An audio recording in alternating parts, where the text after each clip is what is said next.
હાય, જય શ્રી કૃષ્ણ દીકરાઓ, કેમ છો બધાય? મજામાં? ઓકે, તો આજના આપણા લેક્ચર નંબર 2 સમૂહ નંબર 16 ઉપર આગળ વધીએ. તો પહેલા લેક્ચરની અંદર આપણે શું અભ્યાસ કરી ગયા હતા એના વિશે ચર્ચા કરી જઈએ. સમૂહ નંબર 16ની પ્રાઇમરી ઇન્ફોર્મેશન જોઈ ગયા હતા કે ઓક્સિજન સમૂહની અંદર કયા કયા ઘટકો આવેલા છે. તો ઓક્સિજન, સલ્ફર, સેલેનિયમ, ટેલુરિયમ અને પોલોનિયમ અને લિવરમોરિયમ. આ તત્વોને ચાલ્કોજન તરીકે ઓળખી શકાય છે, કેમ કે ચાલ્કો વર્ડ આવ્યો છે કોપર ઉપરથી. કોપર જેવી ધાતુઓના ખનિજ તેના ઓક્સાઇડ અને સલ્ફાઇડ સ્વરૂપે જોવા મળે છે. ઓક્સિજન અને સલ્ફરયુક્ત સંયોજનો છે એટલે એને ચાલ્કોજન તરીકે ઓળખવામાં આવે છે. જન એટલે ઘટક. જે પૈકી પોલોનિયમ અને લિવરમોરિયમ છે એ રેડિયો સક્રિય ઘટકો છે. 13.8 દિવસ એ અર્ધાયુષ્ય સમય છે પોલોનિયમનો, અને લિવરમોરિયમનો અર્ધાયુષ્ય સમય તો 1 સેકન્ડ કરતાં પણ ખૂબ ઓછો છે, એટલે તેનો અભ્યાસ કરવો ખૂબ મુશ્કેલ છે. આ ઉપરાંત દરેકે દરેકના પ્રાપ્તિ સ્થાન જોઈ ગયા હતા. ઓક્સિજનનું પ્રાપ્તિ સ્થાન છે 20.946 % જેટલું છે એ વાતાવરણમાં હવામાંથી મળે છે. 46% આસપાસ જમીનમાંથી મળે છે. તેમના ઓક્સાઇડ, કાર્બોનેટ કે ભેજ સ્વરૂપે જોવા મળે ઓક્સિજન. આ ઉપરાંત સલ્ફર છે, તો સલ્ફર છે એ સલ્ફેટ ખનિજ, જીપ્સમ અને ઇપ્સમ ક્ષારમાંથી, સલ્ફાઇડ એટલે ગેલિના ઝિંક બ્લેન્ડમાંથી સલ્ફર મળી આવે. આ ઉપરાંત લસણ છે, ઊન છે, પ્રોટીન છે, વાળ છે, ઈંડા છે વગેરેમાંથી સલ્ફર મળી આવે છે. આ ઉપરાંત જ્વાળામુખીમાંથી ઉત્પન્ન થતા વાયુમાં H2S સ્વરૂપે પણ સલ્ફર જોવા મળે છે.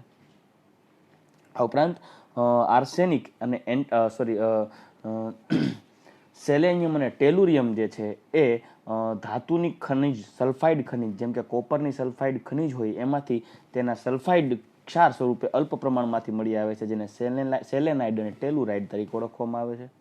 એના વિશે આપણે ચર્ચા કરી ગયા હતા. તે બધા તત્વોની સામાન્ય ઇલેક્ટ્રોન રચના હતી. ઉમદા વાયુ NH2, NP4 એટલે બાહ્યતમ કક્ષા NH2 અને NP4માં N બરાબર 2 થી લઈને 7 સુધી. જો 2s2 2p4 હોય તો ઓક્સિજન, 3s2 3p4 હોય તો સલ્ફર, 4s2 4p4 હોય તો સેલેનિયમ, 5s2 5p4 હોય તો ટેલુરિયમ, 6s2 6p4 હોય તો પોલોનિયમ અને 7s2 7p4 હોય બાહ્યતમ કક્ષા તો લિવરમોરિયમ. આ ઉપરાંત તેમના ગુણધર્મો અંગે, તેની ગુણધર્મોની આવર્તનીયતા અંગે ચર્ચા કરી જઈએ તો ઓક્સિજન અને સલ્ફર બે અધાતુ છે, જ્યારે સેલેનિયમ, ટેલુરિયમ બે અર્ધધાતુ છે અને પોલોનિયમ ધાતુ છે. જે પૈકી સમૂહમાં ઉપરથી નીચે તરફ જાઓ એમ પરમાણુ ક્રમાંકના વધારા સાથે મુખ્ય ક્વોન્ટમાંક n વધે છે. આપણે લાસ્ટ લેક્ચરમાં જોઈ ગયા છીએ કે ભાઈ મુખ્ય ક્વોન્ટમાંક છે એ n વધશે, અને મુખ્ય ક્વોન્ટમાંક n વધે એટલે પરમાણુ ત્રિજ્યા વધે. આપણે જોઈ ગયા હતા, ફટાફટ નજર નાખી. પરમાણુ ત્રિજ્યા વધે, આયનીકરણ ઉર્જા ઉપરથી નીચે તરફ જાવ એમ ઘટે, પરંતુ સમૂહ નંબર 16ના તત્વોની આયનીકરણ ઉર્જા સમૂહ નંબર 15ના તત્વોની આયનીકરણ ઉર્જા કરતાં ઓછી છે, કેમ કે સમૂહ નંબર 16ના તત્વોની ઇલેક્ટ્રોન રચના NH2 NP4 અપૂર્ણ છે, P4, જ્યારે નાઇટ્રોજન સમૂહમાં NH2 NP3 સમૂહ નંબર 15 અર્ધપૂર્ણ સ્થાયી ઇલેક્ટ્રોન રચના બતાવતું હોવાથી તેનો ઇલેક્ટ્રોન મુક્ત કરવું મુશ્કેલ છે. એટલે ઓક્સિજન સમૂહના તત્વો એટલે કે સમૂહ નંબર 16ના તત્વોની પ્રથમ આયનીકરણ ઉર્જા એ સમૂહ નંબર 15ના તત્વોની પ્રથમ આયનીકરણ ઉર્જા કરતાં ઓછી છે. અપવાદરૂપ હતું, ઇમ્પોર્ટન્ટ પણ છે. ઇલેક્ટ્રોન પ્રાપ્તિ એન્થાલ્પીના સંદર્ભમાં આપણે ચર્ચા કરીએ તો સમૂહમાં ઉપરથી નીચે તરફ જાવ કદ વધતું જાય, ઇલેક્ટ્રોન પ્રાપ્ત કરવાની વૃત્તિ પણ ઘટતી જશે, ઇલેક્ટ્રોન પ્રાપ્તિ ઉર્જા પણ ઘટતી જાય છે, ઋણ મૂલ્ય ઘટતું જાય છે. અપવાદ સ્વરૂપે ઓક્સિજનની ઇલેક્ટ્રોન પ્રાપ્તિ ઉર્જાનું મૂલ્ય સૌથી વધારે હોવાને બદલે ઓછું છે. તેનું મુખ્ય કારણ છે તેની ગીચ ઇલેક્ટ્રોન રચના. તેમાં ડી કક્ષકોનો અભાવ છે. તેની ઇલેક્ટ્રોન રચના ગીચ છે, 2s2 2p4 એટલે બાહ્યતમ કક્ષામાં 6 ઇલેક્ટ્રોન છે. 8 જ ઇલેક્ટ્રોન સમાવવાની ક્ષમતા હોય, એટલે 2 ઇલેક્ટ્રોનની જ જગ્યા હોવાથી ગીચતાને કારણે આવનારો ઇલેક્ટ્રોન વધારે અપાકર્ષણ અનુભવે. પરિણામે ઇલેક્ટ્રોન અપાકર્ષણ અનુભવતું હોવાથી મુક્ત થતી ઉર્જાનું મૂલ્ય ઘટી જાય, કેમ કે જેટલી ઉર્જા મુક્ત થવી જોઈએ તે અપાકર્ષણનો વિરોધ કરવામાં વપરાઈ જતી હોય. એટલે ઓક્સિજનની ઇલેક્ટ્રોન પ્રાપ્તિ એન્થાલ્પીનું મૂલ્ય અપવાદ સ્વરૂપે ઓછું છે. તમે અહીં જોઈ શકો છો કે ભાઈ sulphur, selenium, tellurium, polonium electron પ્રાપ્તિ ઉર્જા ઘટતી જાય, અને સૌથી ઓછી ઇલેક્ટ્રોન પ્રાપ્તિ ઉર્જા ઓક્સિજનની જે છે, જે ખરેખર સૌથી વધારે હોવી જોઈએ, પરંતુ તે ક્યાં છે? સૌથી છેલ્લે છે. આ ઉપરાંત ઉપરથી નીચે તરફ જાઓ કદ વધતું જાય એટલે વિદ્યુત ઋણતા ઘટતી જાય, કેમ કે ઇલેક્ટ્રોન કેન્દ્રથી દૂર જતો જાય એટલે ઇલેક્ટ્રોન આકર્ષવાની વૃત્તિ ઘટતી જાય, વિદ્યુત ઋણતા પણ ઘટતી જાય, ધાત્વિય ગુણધર્મ વધતો જાય, કેમ કે ઇલેક્ટ્રોન કેન્દ્રથી દૂર હોવાથી સરળતાથી ગુમાવી શકાય, અને ઘનતા પણ વધે છે, કેમ કે કદના વધારાની સાપેક્ષે દળનો વધારો વધારે છે. દરેકે દરેક તત્વો, ઓક્સિજન સમૂહના દરેક તત્વો છે એ તમને ચોખવટ કરીને કીધું અપરૂપો ધરાવે છે, જેમાં ઓક્સિજનનું અપરૂપ છે એ ઓઝોન છે. તો આજના લેક્ચરમાં આપણે આગળ વધીએ તો ઓક્સિજન સમૂહના તત્વોની જુદી જુદી ઓક્સિડેશન અવસ્થાઓની ચર્ચા કરીએ. તો સૌથી પહેલા મિત્ર એ સમજાવવું તો ઓક્સિજન સમૂહના તત્વોની બાહ્યતમ કક્ષાની ઇલેક્ટ્રોન રચના જોઈએ તો પહેલા ઓક્સિજન માટે જોઈએ તો ઓક્સિજનનો પરમાણુ ક્રમાંક છે 8, એટલે એની ઇલેક્ટ્રોન રચના છે હિલિયમ 2s2 અને 2p4. હવે એની પાસે બે ઓપ્શન છે. એ બાહ્યતમ અષ્ટક રચના પૂર્ણ કરવા માટે બાહ્યતમ કક્ષામાં તમે જોઈ શકો છો 4 ને 2 6. ટોટલ કેટલા ઇલેક્ટ્રોન છે તો કે 4 ને 2 6. અષ્ટક રચના પૂર્ણ કરવી તો 8 ઇલેક્ટ્રોન હોવા જોઈએ. તો અહીં 6 ઇલેક્ટ્રોન છે. 8 ઇલેક્ટ્રોન કરવા હોય ને તો 2 ઇલેક્ટ્રોન મેળવવા પડે. 2 ઇલેક્ટ્રોન મેળવવા પડે એટલે કે આ તત્વો છે એ -2 ઓક્સિડેશન અવસ્થા ધરાવે. અને કા હિલિયમ જેવું નિષ્ક્રિય થવું હોય એટલે કે નિષ્ક્રિય વાયુ જેવું થવું હોય તો બાહ્યતમ કક્ષાના આ 4 ને 2 6 ઇલેક્ટ્રોન ગુમાવવા પડે એટલે +6 થઈ જાય. એટલે એની પાસે બે ઓપ્શન્સ છે. કાં તો એ 2 ઇલેક્ટ્રોન મેળવી -2 ચાર્જ ધારણ કરે, ઓક્સિડેશન અવસ્થા ધારણ કરે અને નિષ્ક્રિય વાયુ જેવા થાય, અથવા તો તે 6 ઇલેક્ટ્રોન ગુમાવી દેશે, સંયોજકતા કક્ષાના 6 ઇલેક્ટ્રોન ગુમાવી દેશે તો +6 ઓક્સિડેશન અવસ્થા ધારણ કરી અને નિષ્ક્રિય વાયુ જેવી અવસ્થા પ્રાપ્ત કરે. એટલે કે ઓક્સિજન સમૂહના તત્વોની ઓક્સિડેશન અવસ્થાઓ એટલે ઓક્સિડેશન આંકની રેન્જ જોઈએ તો -2 થી +6 સુધીની હોઈ શકે છે. મિત્રો, તો આ જે ટોપિક છે એ સમૂહ નંબર 16ના તત્વોની જુદી જુદી ઓક્સિડેશન અવસ્થાઓ અક્ષરાનંદ બુકની અંદર ક્વેશ્ચન નંબર 48 છે. ઓકે, તો હવે કઈ કઈ ફેરફાર થશે ઉપરથી નીચે તરફ જઈએ તેમ એના વિશે ચર્ચા કરીએ. તો સમૂહમાં ઓક્સિજન, સલ્ફર, ટેલુરિયમ, પોલોનિયમ તરફ અમે આગળ વધીએ તેમ તેમ ઓક્સિજન થી પોલોનિયમ તરફ જઈએ તેમ કદ વધતું જાય. મિત્રો, આ ઓક્સિજનના કદ કરતાં સલ્ફરનું કદ મોટું, એના કરતાં સેલેનિયમનું કદ મોટું, એના કરતાં ટેલેરિયમનું કદ મોટું, એના કરતાં પોલોનિયમનું કદ મોટું. જેમ જેમ ઉપરથી નીચે તરફ આવશો એમ શું થશે, ઇલેક્ટ્રોન કેન્દ્રથી દૂર જતો જશે. ઇલેક્ટ્રોન કેન્દ્રથી દૂર જતો જાય એટલે તમે જોઈ શકો છો કે આયનીકરણ ઉર્જામાં શું થશે, ઘટાડો થતો જાય. અને આયનીકરણ ઉર્જામાં ઘટાડો થતો જાય એટલે ઇલેક્ટ્રોન ગુમાવવો સરળતાથી સહેલો. ઇલેક્ટ્રોન સરળતાથી ગુમાવી દે તો એ ઇલેક્ટ્રોન મેળવવાની વૃત્તિ ઓછી રાખે. એટલે મેળવવાની વૃત્તિ ઓછી રાખે તો પોલોનિયમ તરફ આવો, ઉપરથી નીચે આવો એમ ઇલેક્ટ્રોન મેળવવાની વૃત્તિ ઓછી એટલે -2 બનવાની વૃત્તિ ઓછી હોય. ધાતુ ગુણધર્મ વધતો હોવાથી તે ધન વીજભાર ધરાવવાની વૃત્તિ વધી જાય. એટલે પહેલો જ મુદ્દો જોઈ શકો છો કે જે આપણે આગળના ટોપિક્સમાં પણ સમૂહ નંબર 15માં પણ ચર્ચા કરી ગયા છીએ આના વિશે. અને આગળના 11મા ધોરણના પહેલા ભાગના ચેપ્ટર નંબર 3 પરમાણવીય આવર્તનીય ગુણધર્મો જે પિરિયોડિક ટેબલ ને રિલેટેડ તત્વોનું આવર્તી વર્ગીકરણની અંદર આપણે અભ્યાસ કરી ગયા છીએ કે ઉપરથી નીચે તરફ આવો ને એ -2 અવસ્થાની સ્થાયીતા વધે, -2ની સ્થાયીતા ઘટે. અને ઉપરથી નીચે આવશો ને મિત્રો શું થશે, ધાતુ ગુણધર્મ વધે. શું કરવાને ધાતુ ગુણધર્મ વધે, કેમ કે કદ વધે.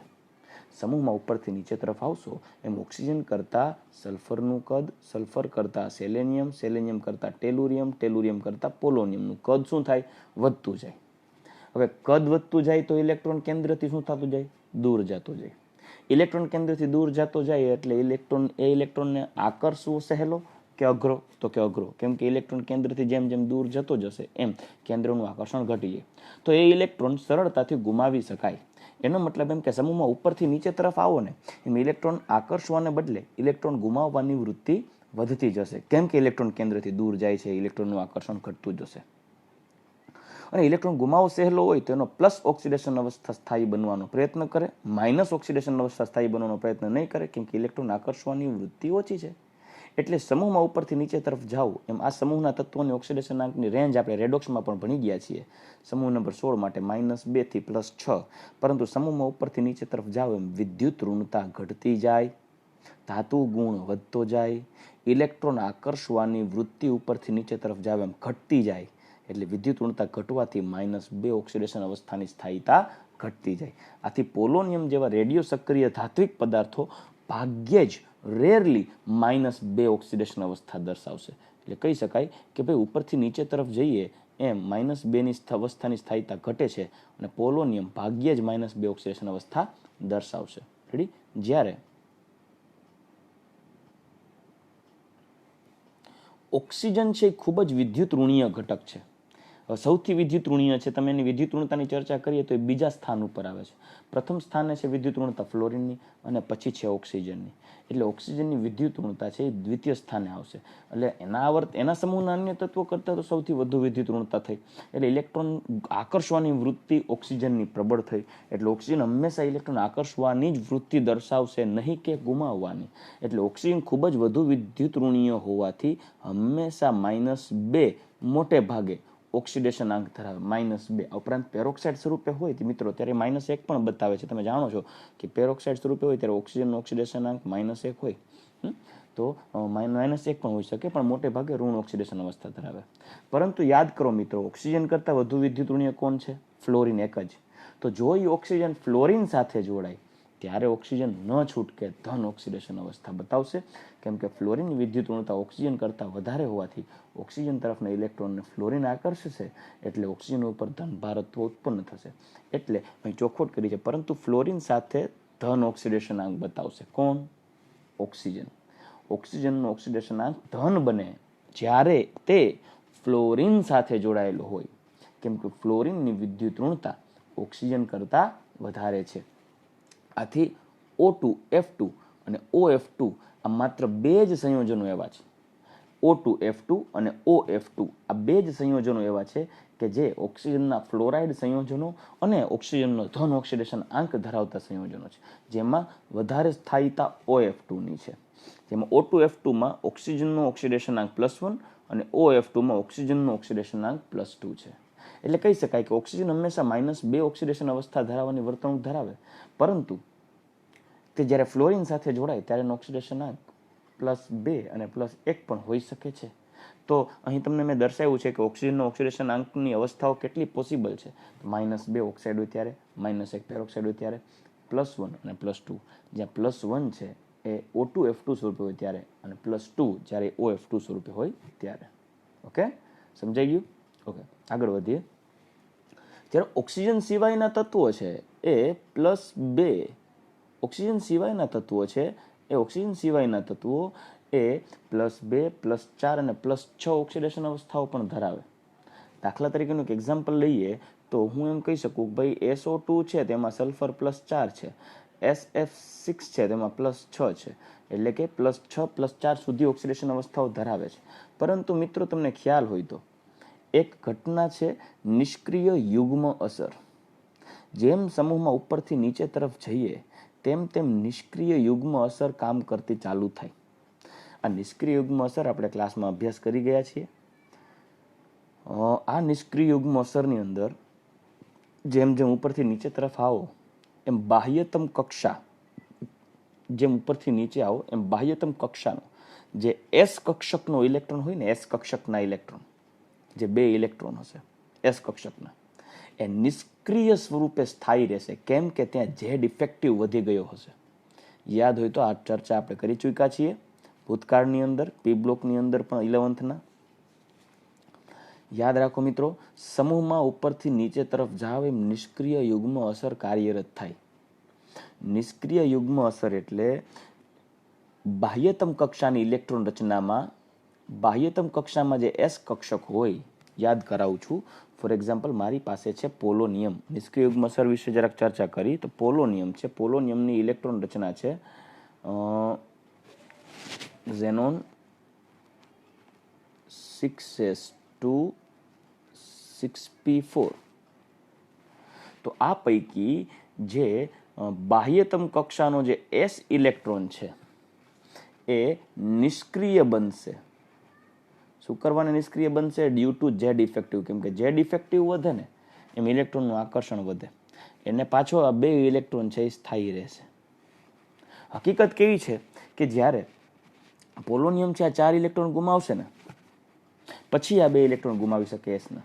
પરંતુ જ્યારે 4 ઇલેક્ટ્રોન ગુમાવે ને ત્યારે પોલોનિયમ છે +4 બનશે. હવે +6 બનવું હોય રેન્જ અનુસાર તો એના 2 ઇલેક્ટ્રોન ગુમાવવા પડે. પરંતુ શું છે, સમૂહમાં ઉપરથી નીચે તરફ જશો ને Z ઇફેક્ટિવ વધશે, અસરકારક કેન્દ્રીય ધનભાર વધશે. એટલે આ ઇલેક્ટ્રોન છે પ્રબળતાથી આકર્ષાયેલા હોય. અધૂરામાં પૂરું પોલોનિયમ ઉપર +4 ચાર્જ જનરેટ થયો એટલે હજી અસરકારક કેન્દ્રીય ધનભાર વધી ગયો. એટલામાં કેટલા ફેક્ટર્સ કામ કરે? એક તો ઓલરેડી અસરકારક કેન્દ્રીય ધનભાર વધારે હતો, અધૂરામાં પૂરું. પોલોનિયમ ઉપર બાહ્યતમ કક્ષક P6P ના 4 ઇલેક્ટ્રોન દૂર થયા, એટલે પોલોનિયમમાં +4 ચાર્જ ઉત્પન્ન થયો. +4 ચાર્જ ઉત્પન્ન થવાને કારણે, +4 ચાર્જ ઉત્પન્ન થવાને કારણે હજી કેન્દ્રીય આકર્ષણ બળ વધશે, એટલે હજી અસરકારક કેન્દ્રીય ધનભાર આના પર વધી જશે. આ ઇલેક્ટ્રોનને મુશ્કેલ છે હજી દૂર કરવો. એમાં પણ 6s માં 2 ઇલેક્ટ્રોન હોવાથી આ કેવી કક્ષક થઈ? સ્થાયી કક્ષક થઈ. અને સ્થાયી કક્ષક થઈ હોવાથી એનો ઇલેક્ટ્રોન મુક્ત કરવો હવે તો બહુ અઘરો છે, કેમ કે તે પ્રબળતાથી આકર્ષાયેલો છે કેન્દ્ર દ્વારા. કઈ ફેક્ટર્સ? તો કે એક તો અસરકારક કેન્દ્રીય ધનભાર વધુ, પોલોનિયમ +4 બને એટલે હજી Z ઇફેક્ટિવ વધી જાય, અને 6s નો ઇલેક્ટ્રોન છે એ ઇલેક્ટ્રોન યુગ્મ સ્વરૂપે હોવાથી પરિણામે 6s કક્ષક પૂર્ણ થઈ ગઈ હોવાથી તે સ્થાયી બને. એટલે આ ઇલેક્ટ્રોન છે જે 6s ના જે 2 ઇલેક્ટ્રોન છે એ 2 ઇલેક્ટ્રોનને દૂર કરવા મુશ્કેલ છે, અને 6s ના 2 ઇલેક્ટ્રોનને દૂર કરવા મુશ્કેલ હોવાથી તે 2 ઇલેક્ટ્રોન નિષ્ક્રિય યુગ્મ સ્વરૂપે રહેશે. એટલે પોલોનિયમ મોટા ભાગે +4 ઓક્સિડેશન અવસ્થા બતાવી શકે, +6 નહીં. તો આ જે અસર છે, આ +4 ઓક્સિડેશન અવસ્થા પોલોનિયમની સ્થાયી શા માટે જોવા મળી, નહીં કે +6? કેમ કે તેના 6s ના 2 ઇલેક્ટ્રોન નિષ્ક્રિય સ્વરૂપે રહી ગયા, એટલે એ નિષ્ક્રિય યુગ્મ અસર તરીકે ઓળખાવું. સમજાઈ ગયું મિત્રો?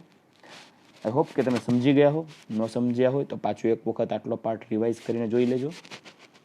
પોલોનિયમની ઇલેક્ટ્રોન રચનામાં Z ઇફેક્ટિવ વધારે હોય, કેમ કે એમાં કેન્દ્રીય પ્રોટોનની સંખ્યા વધારે છે, ઇલેક્ટ્રોન પ્રબળતાથી આકર્ષાયેલા હોય. એમાં પોલોનિયમની જ્યારે 6p ની 4 ઇલેક્ટ્રોન દૂર થશે એટલે પોલોનિયમ પર પ્લસ ચાર્જ ઉત્પન્ન થશે, +4 ચાર્જીસ. આ +4 ચાર્જ વધે, Z ઇફેક્ટિવ અસરકારક કેન્દ્રીય ધનભાર હજી વધે. એમાં 6s ના 2 ઇલેક્ટ્રોન છે એ S કક્ષક ઇલેક્ટ્રોનથી પૂર્ણ ભરાયેલી હોવાથી સ્થાયીતા પ્રાપ્ત કરે, એટલે સ્થાયી ઇલેક્ટ્રોન મુક્ત કરવો પણ હજી મુશ્કેલ. એટલે પોલોનિયમના 4 ઇલેક્ટ્રોન ગુમાવ્યા બાદ બીજા 2 ઇલેક્ટ્રોન ગુમાવવા બહુ મુશ્કેલ હોવાથી પોલોનિયમ માત્ર 4 ઇલેક્ટ્રોન ગુમાવીને +4 સ્થાયી ઓક્સિડેશન અવસ્થા બતાવી શકે છે, નહીં કે +6. આથી કહી શકાય કે પોલોનિયમ આવા નિષ્ક્રિય ઇલેક્ટ્રોન યુગ્મની અસરને કારણે મહત્તમ +4 ઓક્સિડેશન અવસ્થા બતાવે. તો એ મિત્રો કહી શકાય ને કે સમૂહમાં ઉપરથી નીચે તરફ આવો, સમૂહમાં ઉપરથી નીચે તરફ આવશો એમ, સમૂહમાં ઉપરથી નીચે તરફ આવો એમ -2 અને +6 બંનેની સ્થાયીતા ઘટે અને +4ની સ્થાયીતા વધે. આ +4 ની સ્થાયીતા શું કામ એને વધી અને +6 ની શું કામ એને ઘટી? કારણ કે નિષ્ક્રિય યુગ્મ અસર. રેડી? તો આપણે આગળ વધીએ. તો ઓક્સિજન સિવાયના તત્વો એ +2, +4 અને +6 સુધી ઓક્સિડેશન અવસ્થા ધરાવે છે, પરંતુ ઉપરથી નીચે તરફ જતા +6 ની પણ સ્થાયીતા ઘટે છે અને +4 ની સ્થાયીતા વધે છે, કારણ નિષ્ક્રિય યુગ્મ અસરને લીધે. જે પૈકી મિત્રો ખાસ યાદ રાખજો, સલ્ફર, સેલેનિયમ અને ટેલુરિયમ આ 3 ઘટકો એવા છે કે જે ઓક્સિજન સાથે જોડાય ને ત્યારે તેના સંયોજનોમાં તેની ઓક્સિડેશન અવસ્થા +4 હોય, લાઈક SO2, SeO2, TeO2. જોજો SO3 પણ બને, +6 પણ બનાવી શકે, પણ મોટા ભાગે આ સ્વરૂપે હોય. SO2 વાતાવરણમાં SO3 વાયુને બદલે SO2 વાયુ વધારે જોવા મળશે મિત્રો. એટલે SO2, SeO2 સેલેનિયમ ડાયોક્સાઇડ ને ટેલુરિયમ ડાયોક્સાઇડ, એટલે કે સલ્ફર, સેલેનિયમ અને ટેલુરિયમ જેવા ઘટકો છે એ ઓક્સિજન સાથે જોડાય ત્યારે +4 ઓક્સિડેશન અવસ્થા બતાવે, પરંતુ જ્યારે સલ્ફર સાથે જોડાય ત્યારે +6 ઓક્સિડેશન અવસ્થા ધરાવતા સંયોજનો બનાવે છે, લાઈક SF6, SeF6, TeF6 વગેરે. અને +4 અને +6 ઓક્સિડેશન અવસ્થાઓમાં બંધન સામાન્ય રીતે સહસંયોજક હોય છે. મતલબ કે +4 અને +6 એટલે SF6 છે, SO2 છે કે SF4 છે, SeF6 છે, SeO2 છે, જેમાં +4 અને +6 ઓક્સિડેશન અવસ્થાઓ છે તેમાં સામાન્યતઃ સહસંયોજક વર્તણૂક વધારે હોય. શા માટે? કેમ કે જે ધ્રુવીભવન ક્ષમતા છે, ધ્રુવીભવન છે એ ચાર્જના સમપ્રમાણમાં હોય. જેમ ચાર્જ વધે તેમ સહસંયોજક વર્તણૂક વધે. એટલે +4 અને +6 ઓક્સિડેશન અવસ્થા ધરાવતા સંયોજનોમાં સહસંયોજક વર્તણૂક વધારે હોય. તો મિત્રો આ ટોપિકને પાછું એક વખત નજર નાખીએ. જો આ રેન્જ પણ તમને મેં દર્શાવી દીધી છે, આઈ હોપ તમે જોઈ શકશો કે ઓક્સિજન છે એ -2, -1, +1, +2 ઉપરથી નીચે તરફ જશો -2 ની સ્થાયીતા ઘટશે અને ધાતુ લક્ષણ વધતો હોવાથી +4 અને +6 બનવાની વર્તણૂકતા વધી જશે. એટલે ઓક્સિજનથી સલ્ફર, સેલેનિયમ, ટેલુરિયમ અને પોલોનિયમ તરફ આવો એમ ઉપરથી નીચે આવો -2 ની સ્થાયીતા ઘટે, ઓક્સિજન હંમેશા વિદ્યુત ઋણ તો હોવાથી -2 મોટા ભાગે બતાવશે, પેરોક્સાઇડ હોય તો -1 બતાવે. પરંતુ ઓક્સિજન ફ્લોરિન સાથે જોડાય ત્યારે +1 અને +2 ઓક્સિડેશન અવસ્થા ધરાવતો O2 F2 અને OF2 બનાવશે. ઓક્સિજનની ઓક્સિડેશન અવસ્થાઓ -2 થી લઈ +2 સુધી, જ્યારે સલ્ફર -2 થી લઈને +6 સુધી. એમાં સલ્ફર છે -2 બતાવું તો H2S છે. પછી જો સલ્ફર છે એ +4 અથવા +6 ની વાત કરીએ તો SO2, SF6 જેવા સંયોજનો છે. એમાં સલ્ફર છે +6 +4 પણ દર્શાવી શકે છે. આ ઉપરાંત સેલેનિયમ છે -2 +2 +4 ને +6 સુધીના સંયોજનો બનાવી શકે છે.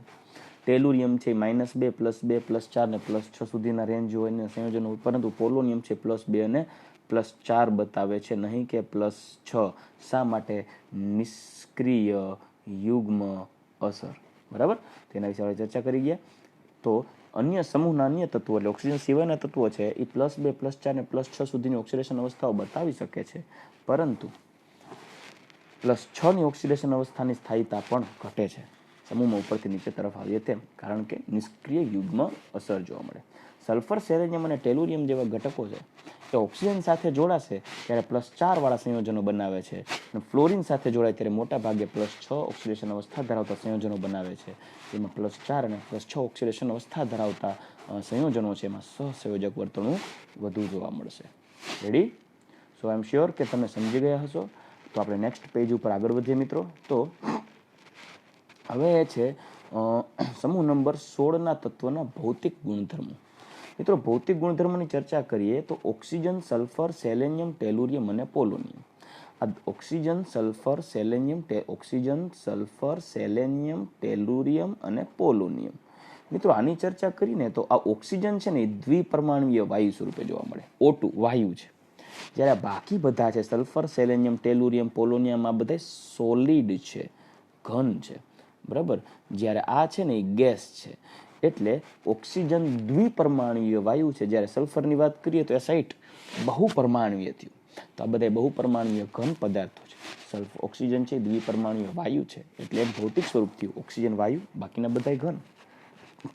આ ઉપરાંત ઓક્સિજન વાયુ સ્વરૂપે હોય તેના ગલન બિંદુ અને ઉત્કલન બિંદુ એ સલ્ફર, સેલેનિયમ, ટેલુરિયમ, પોલોનિયમ બધા કરતાં ખૂબ જ ઓછા હશે. ગલન બિંદુ, ઉત્કલન બિંદુ ખૂબ ઓછા હોય, કેમ કે બટ નેચરલ છે. દરેક sulphur, selenium, tellurium, polonium oxygen સિવાયના બધા ઘન પદાર્થ છે. અને તેનું મુખ્ય કારણ તેના ગલન બિંદુ, ઉત્કલન બિંદુ સલ્ફર, સેલેનિયમ, ટેલુરિયમ અને પોલોનિયમના ગલન બિંદુ અને ઉત્કલન બિંદુ વધુ હોવાનું કારણ છે તેની બહુપરમાણવિકતા અને તેમાં રહેલા વધારે ઇલેક્ટ્રોન, કેમ કે તેનું આંતરાણવીય આકર્ષણ બળ વધી જશે. જ્યારે ઓક્સિજન છે માત્ર દ્વિપરમાણવિક છે, એટલે તે વાયુ સ્વરૂપે કુદરતમાંથી મુખ્ય સ્વરૂપે જોવા મળે છે. આ ઉપરાંત ઓક્સિજન અને સલ્ફર આ બંને અધાતુ છે. સેલેનિયમ અને ટેલુરિયમ છે એ અર્ધધાતુ છે, જ્યારે પોલોનિયમ છે એ ધાતુ છે. પોલોનિયમ રેડિયો સક્રિય છે, જે 13.8 દિવસ અર્ધાયુષ્ય સમય ધરાવે છે. અને દરેક તત્વો ઓક્સિજન, સલ્ફર, સેલેનિયમ, ટેલુરિયમ બધા જ અપર રૂપો ધરાવે છે. લાઈક સલ્ફર છે તો સલ્ફરના 2 અપર રૂપો છે, મોનોક્લિનિક સલ્ફર અને રોમ્બિક સલ્ફર, જે સૌથી વધુ પ્રમાણમાં મળી આવે. એના વિશે આપણે સલ્ફરમાં અભ્યાસ કરશું મિત્રો. જ્યારે ઓક્સિજનનો અપરૂપની ચર્ચા કરીએ તો ઓક્સિજનનો અપરૂપ છે ઓઝોન. ઓઝોન છે ઓક્સિજનનો અપરૂપ છે. તો આપણે જે ચર્ચા કરી ગયા ત્યારે આપણે ભૌતિક સ્વરૂપ વિશે ચર્ચા કરી ગયા, તેના વિશે આપણે જરાક વાંચન કરી લઈએ. તો ઓક્સિજન સમૂહના તત્વોના ભૌતિક ગુણધર્મોનો અભ્યાસ કરીએ તો અક્ષરાનંદ પબ્લિકેશનમાં ક્વેશ્ચન નંબર 49. હવે ઓક્સિજનથી પોલોનિયમ તરફ જતા ગલન બિંદુ અને ઉત્કલન બિંદુ વધે છે. શા માટે વધે છે ઓક્સિજનથી પોલોનિયમ તરફ જતા ગલન બિંદુ, ઉત્કલન બિંદુ? કારણ કે બહુપરમાણવિકતા જોવા મળે છે. એટલે સલ્ફર, સેલેનિયમ, ટેલુરિયમ અને પોલોનિયમ બહુપરમાણવિક છે અને એના ઇલેક્ટ્રોનની સંખ્યા પણ વધારે છે અને ઘન સ્વરૂપે છે, જેથી એના ગલન બિંદુ, ઉત્કલન બિંદુ ઊંચા છે. એટલે ઓક્સિજનથી પોલોનિયમ તરફ જઈએ એમ ઉપરથી નીચે તરફ જઈએ તેમ ગલનબિંદુ ઉત્કલન બિંદુ વધે છે, જેમાં ઓક્સિજન કરતાં સલ્ફર બહુ પરમાણુઓને કારણે સલ્ફરમાં ગલનબિંદુ અથવા ઉત્કલન બિંદુનો ખૂબ મોટો તફાવત જોવા મળે છે. કેમ કે ઓક્સિજન વાયુ છે, ઓલો ઘન છે સલ્ફર. ઓક્સિજન છે એ માત્ર દ્વિપરમાણુય છે, સલ્ફર છે એ બહુપરમાણુય છે. એનું રીઝન પણ આપી શકાય શા માટે ઓક્સિજનથી સલ્ફર તરફ જઈએ તેમ ગલનબિંદુ ઉત્કલન બિંદુમાં મોટો તફાવત જોવા મળે છે, કારણ કે ઓક્સિજન છે એ દ્વિપરમાણુય વાયુ છે અને સલ્ફર છે એ બહુપરમાણુય ઘન છે.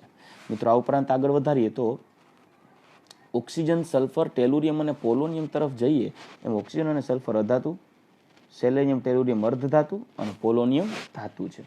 પોલોનિયમ છે એ રેડિયો એક્ટિવ હોવાથી તેનો અર્ધાયુષ્ય સમય છે 13.8 દિવસ. ચોખવટ કઈ છે? ઓક્સિજન છે એ દ્વિપરમાણુય છે, વાયુ છે, આ બધા બહુપરમાણુય છે અને દરેકે દરેક તત્વો અપરૂપો ધરાવે છે. એ દરેક તત્વો અપરૂપો ધરાવે છે, જે પૈકી ઓક્સિજનનું અપરૂપ કોણ છે? ઓઝોન. તો મિત્રો, અહીં આપણે ઓક્સિજન સમૂહના તત્વોના ભૌતિક ગુણધર્મોનો અભ્યાસ કર્યો અને ભૌતિક ગુણધર્મનો અભ્યાસ પૂર્ણ કરી. હવે આપણે આગળ વધીએ તો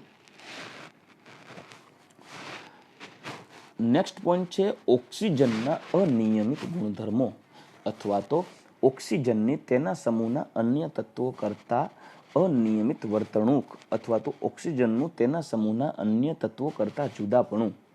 મિત્રો, આ અક્ષર આનંદ પબ્લિકેશનમાં ક્વેશ્ચન નંબર 50 છે. આ પોઈન્ટ બહુ ઇઝી અને આગળના ટોપિકને રિવાઇઝ કરી શકીએ તેમ છે.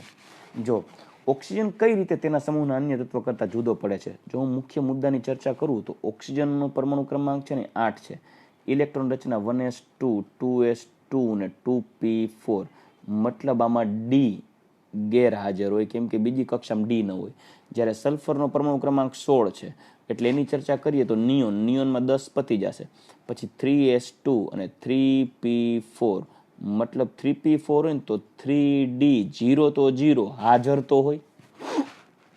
હવે સાંભળજો, ઓક્સિજન છે એ કદમાં ખૂબ નાનું કદ, ઊંચી વિદ્યુત ઋણતાને લીધે તે તેના સમૂહના અન્ય તત્વ કરતાં કંઈક અલગ વર્તણૂક ધરાવે છે.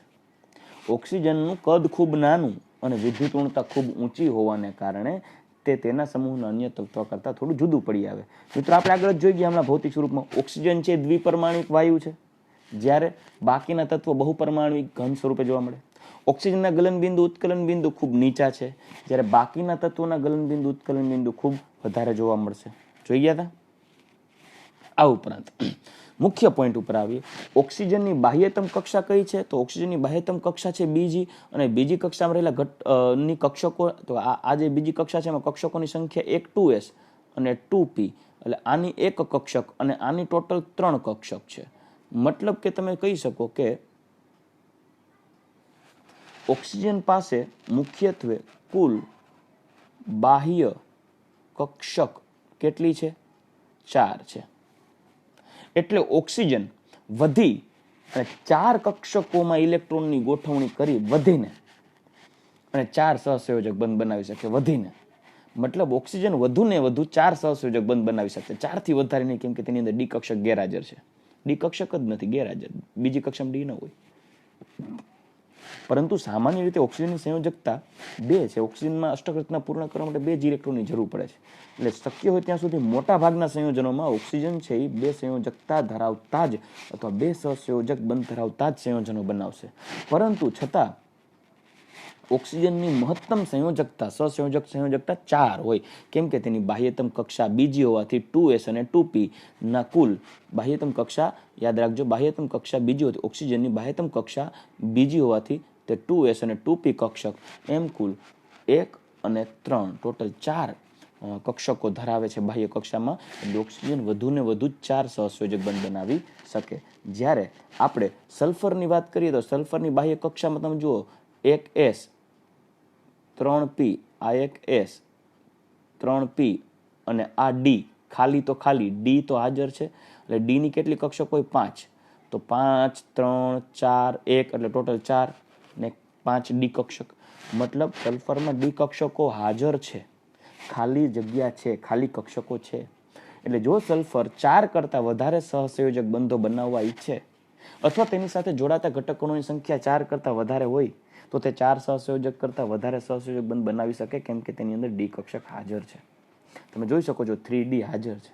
તો એવી રીતે સલ્ફર પછી સેલેનિયમમાં 4D બાહ્ય કક્ષામાં હાજર હશે, ટેલુરિયમમાં 5D હાજર હોય, પોલોનિયમમાં 6D હાજર હોય. એટલે કે સમૂહમાં ઉપરથી નીચે તરફ જઈએ તેમાં માત્ર ઓક્સિજન એક જ એવો તત્વ છે જેની બાહ્યતમ કક્ષામાં ડી કક્ષક ગેરહાજર હોવાથી ઓક્સિજન માત્ર 4 સહસંયોજક સંયોજનો બનાવી શકે. ત્યારે સલ્ફર સિવાયના બીજા તત્વો છે 4 કરતાં વધારે સહસંયોજક સહસંયોજક બંધ બનાવવાની ક્ષમતા ધરાવે છે. એટલે ઓક્સિજનની મહત્તમ સહસંયોજક સંયોજકતા 4 છે, કારણ કે તેની અંદર ડી કક્ષક ગેરહાજર. જ્યારે બાકીના તત્વોની સહસંયોજક સંયોજકતા 4 કરતાં વધારે છે, કેમ કે તેની અંદર ડી કક્ષક બાહ્ય કક્ષામાં હાજર છે. તો એ પણ એક જુદાપણું થયું. બરાબર. આ ઉપરાંત મિત્રો હજી એક ચર્ચા કરીએ તો ઓક્સિજન છે ને આવત કોષ્ટકનો સૌથી વધુ વિદ્યુતઋણીય ઘટક છે. એટલે આવત કોષ્ટકના માત્ર 3 તત્વો એવા છે કે જે હાઇડ્રોજન બંધ બનાવવાની ક્ષમતા ધરાવે છે. એટલે હું એમ કહી દઉં ભાઈ H2S આ મુખ્ય, બરાબર, પછી H2Se, H2Te, બરાબર, પછી H2S, H2Se, H2Te. ઉપરથી નીચે આવો એમાં આ એક H2O છે ને તેમાં હાઇડ્રોજન બંધ આ એક જ બનાવી શકે. H2O અણુ વચ્ચે હાઇડ્રોજન બંધ આ એક જ H2 એવો છે કે જે હાઇડ્રોજન બંધ બનાવી શકે.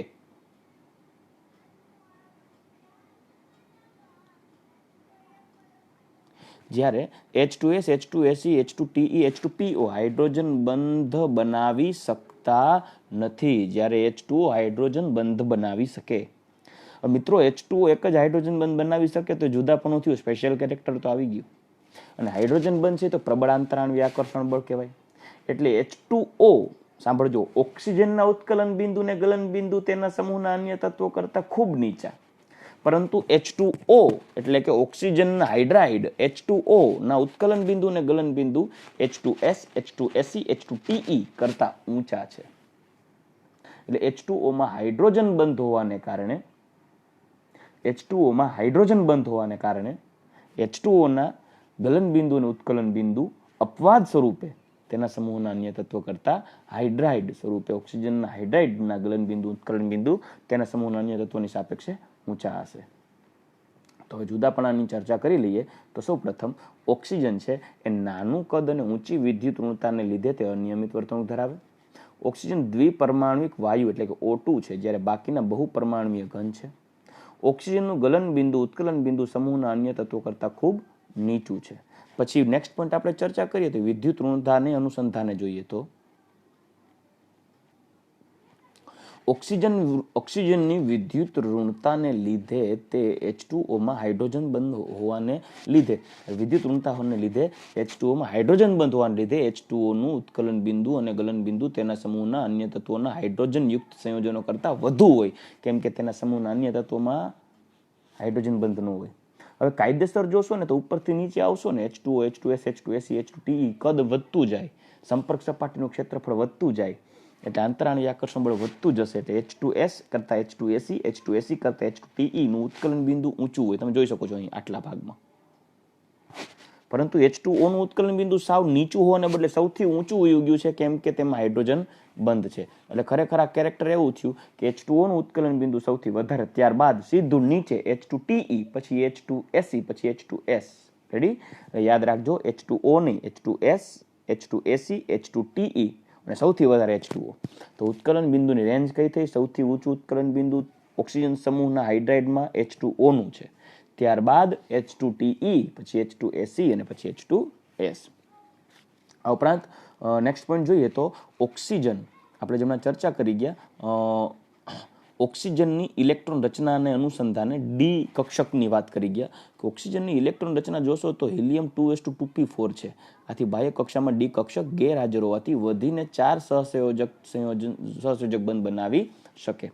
એટલે 4 સહસંયોજકતા જોવા મળે, જે પૈકી ઓક્સિજન મોટે ભાગે 2 સહસંયોજક સંયોજકતા જ બતાવે, કેમ કે તેની સંયોજકતા 2 બાકી રહે છે અષ્ટક રચના પૂર્ણ કરવા. આપણે જોઈ ગયા તેની સંયોજકતા કક્ષામાં 6 ઇલેક્ટ્રોન છે ને 2 ઇલેક્ટ્રોન મેળવે તો અષ્ટક રચના પૂર્ણ થાય.